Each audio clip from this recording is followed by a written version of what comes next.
kembali lagi dengan Ibu di sini. Hari ini kita akan memulai pelajaran IPS kita tema 7, subtema 2, yaitu peristiwa penting seputar proklamasi kemerdekaan. Bangsa Indonesia pernah mengalami masa penjajahan cukup lama. Selama penjajahan, bangsa Indonesia mengalami penderitaan. Oleh karena itu, bangsa Indonesia semangat untuk melepaskan diri dari penjajah. Namun usaha untuk memperoleh kemerdekaan ternyata tidaklah mudah. Berbagai rintangan harus dilalui oleh bangsa Indonesia. Nah, berikut ini kita akan melihat beberapa peristiwa penting saat persiapan proklamasi. Seperti pada bagannya nantinya, peristiwa penting saat persiapan proklamasi. Yang pertama, pembentukan BPUPKI, yaitu Badan Penyelidik Usaha-Usaha Persiapan Kemerdekaan Indonesia. Dan dibentuk pada tanggal 1 Maret 1945. Hasil BPUPKI adalah Pancasila. Yang kedua, pembentukan PPKI atau Panitia Persiapan Kemerdekaan Indonesia. Dibentuk tanggal 7 Agustus 1945. Hasil PPKI adalah pengesahan Pancasila sebagai dasar negara kita. Nah, yang ketiga adalah peristiwa Rengas Dengklok. Terjadi karena golongan muda mendesak untuk segera melakukan proklamasi. Nah, selanjutnya kita akan masuk ke peristiwa-peristiwa penting atau kronologi peristiwa Rengas Dengkloknya ya. Peristiwa Rengas Dengklok yang pertama, 14 Agustus 1945, Sultan Syarif mendengar Jepang kalah.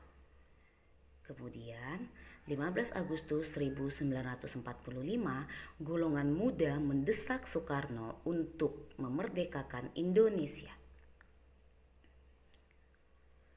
Dan 16 Agustus 1945, Soekarno-Hatta diculik ke Rengas Dengklok oleh golongan muda.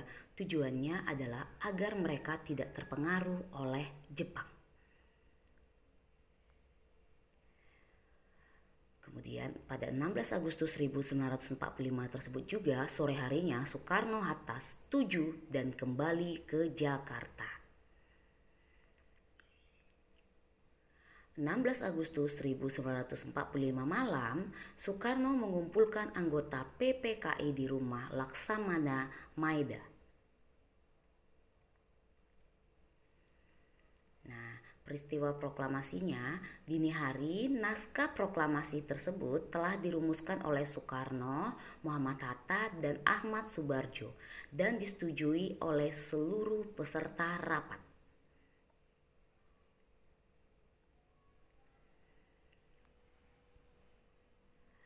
Kemudian naskah proklamasi yang diketik oleh Sayuti Melik, lalu persiapan proklamasi, Ibu Fatmawati atau istri dari Soekarno menjahit bendera merah putih.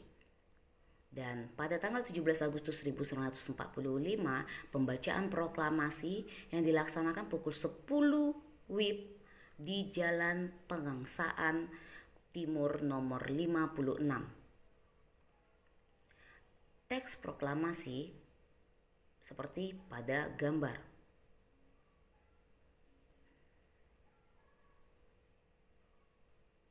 Dan diperbaiki kembali ya.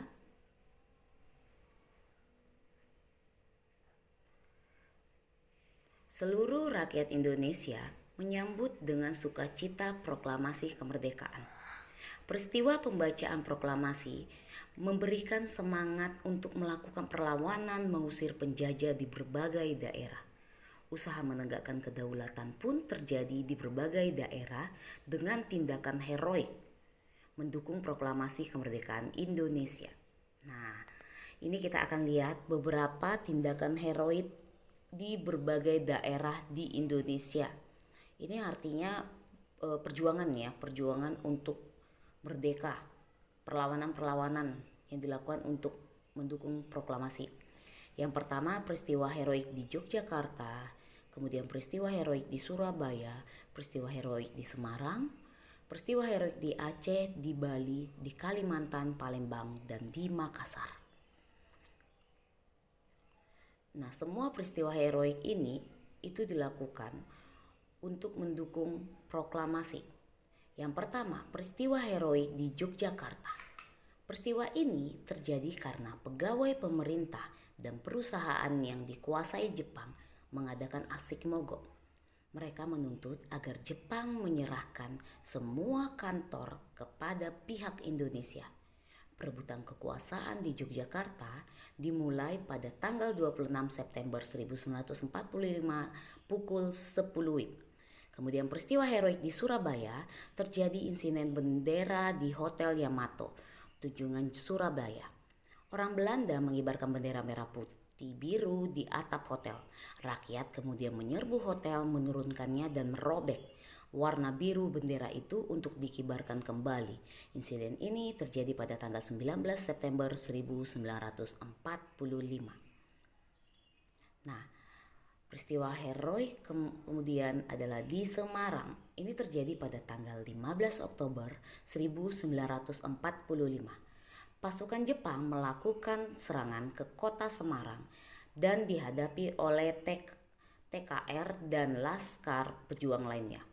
Pertempuran berlangsung selama 5 hari. Akibat pertempuran ini, ribuan pemuda gugur dan ratusan orang Jepang tewas. Untuk mengenang peristiwa itu, di Semarang didirikanlah Monumen Tugu Muda. Kemudian peristiwa heroik di Aceh. Pada tanggal 6 Oktober 1945, para pemuda dari tokoh masyarakat membentuk Angkatan Pemuda Indonesia atau API. Anggota API kemudian merebut dan mengambil alih kantor-kantor pemerintahan. Di tempat-tempat yang telah mereka rebut, para pemuda mengibarkan bendera merah putih dan berhasil melucutinya. Peristiwa heroik di Bali. Para pemuda Bali melakukan upaya perundingan untuk menegakkan kedaulatan RI dengan Jepang, tetapi pihak Jepang selalu menghambat. Dan pada tanggal 13 Desember 1945, para pemuda merebut kekuasaan dari Jepang secara serentak, tetapi belum berhasil karena persenjataan Jepang masih kuat. Selanjutnya, peristiwa heroik di Kalimantan. Rakyat Kalimantan juga berusaha menegakkan kemerdekaan dengan cara mengibarkan bendera merah putih, memakai lencana merah putih dan mengadakan rapat-rapat. Namun kegiatan ini dilarang oleh pasukan sekutu.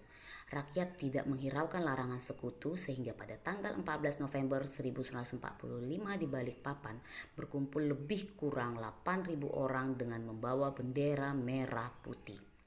Nah, selanjutnya kita masuk ke peristiwa heroik di Palembang.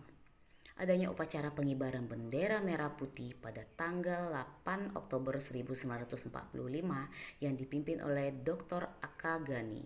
Pada kesempatan itu diumumkan bahwa Sumatera Selatan berada di bawah kekuasaan RI. Upaya menegakkan kedaulatan di Sumatera Selatan tidak memerlukan kekerasan karena Jepang berusaha menghindari pertempuran. Nah, selanjutnya peristiwa heroik di Makassar. Gubernur Samratulangi menyusun pemerintahan pada tanggal 19 Agustus 1945. Sementara itu, para pemuda bergerak untuk merebut gedung-gedung penting seperti stasiun radio serta tangsui atau kantor polisi.